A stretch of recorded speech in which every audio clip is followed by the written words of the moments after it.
This is part 2 of the clutch repair on a 1991 Subaru Sambar.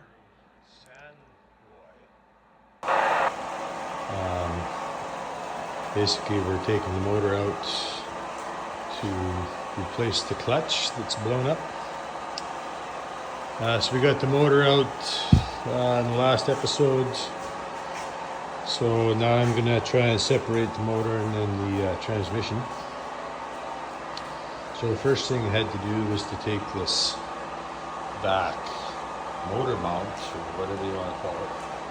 It stretches across the frame, and the motor is mounted to it, and also the transmission and the exhaust system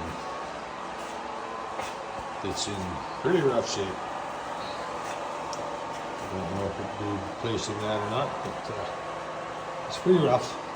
Anyway, so that's all bolted to this thing, and so it was kind of a real pain to get at. A couple of the bolts broke.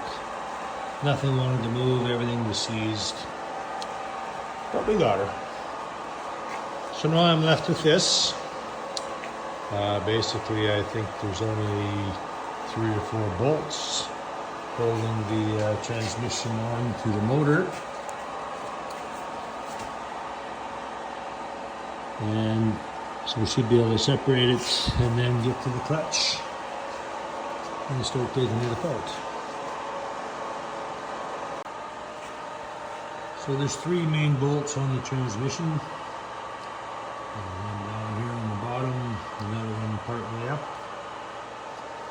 and then there is one back there, which is a little harder to get at. It's also got these little 6mm bolts in there. I'll take them out as well. And so 3 bolts holds it on, plus the starter bolts. So we'll take them out and we'll let it down and see if we can separate it. So here it is. Came apart pretty nice. The only thing, I thought there was only 2 6mm bolts, but there's another one back here, so just be aware of that. So 3 big bolts, 3 little bolts, and they come out pretty good, and you can see the remnants of the old clutch there. So it's like a blow apart pretty good. Float bearing in the bar.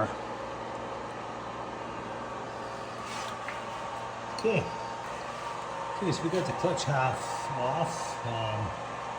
Took off the clutch, took off the flywheel to inspect it. Over here, this is the new clutch kit that we got for this machine. So it comes with the clutch, and also comes with the pressure plate, and it comes with the throwout bearing. So that's our part number right there. We also have the flywheel. Just going to inspect it and make sure it's not warped. It looks in fine shape.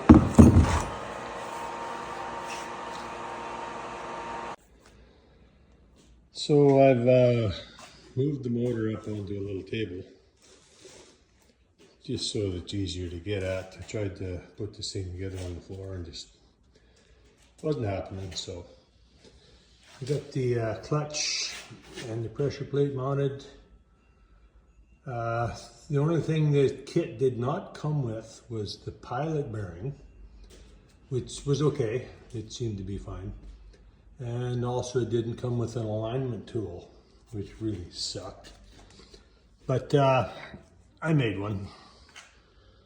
Basically, I took a long, deep 1/4" socket. I forget what size, but it just nicely fits into the pilot bushing, and then just wrapped it with tape, you know, to bring it up to so it fits snugly into the clutch. And I think I got it lined up pretty damn close. We'll see.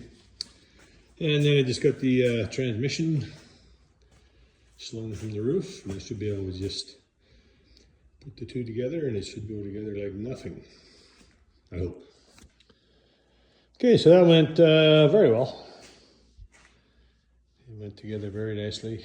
All the bolts are in, everything's tight. The turned over the motor and the transmission turns. And throw out bearing seems to be throwing things out, so I think that's a win. Okay, so we got the back, well, I guess it's called a motor mount, back on this thing, and got it back up into the frame. Got the front motor mount hooked up. Just gonna hook up the little strut here. Get the antifreeze lines hooked up. And I have to figure out how to put antifreeze in this thing. Doesn't look very evident right now, but anyway, it's all going good. It's going back together really nice. No issues yet. So I've got the motor back in. Everything's bolted up. It's all the wiring is done. I actually started this thing and had it running for a little bit. I'm just going to put the deck back on. I think it was easier to do this job with the deck off, but it's a little bit of pissing around to get it off, but it's not too bad. Probably an hour or so to get it off. Won't take that long to put it back in. But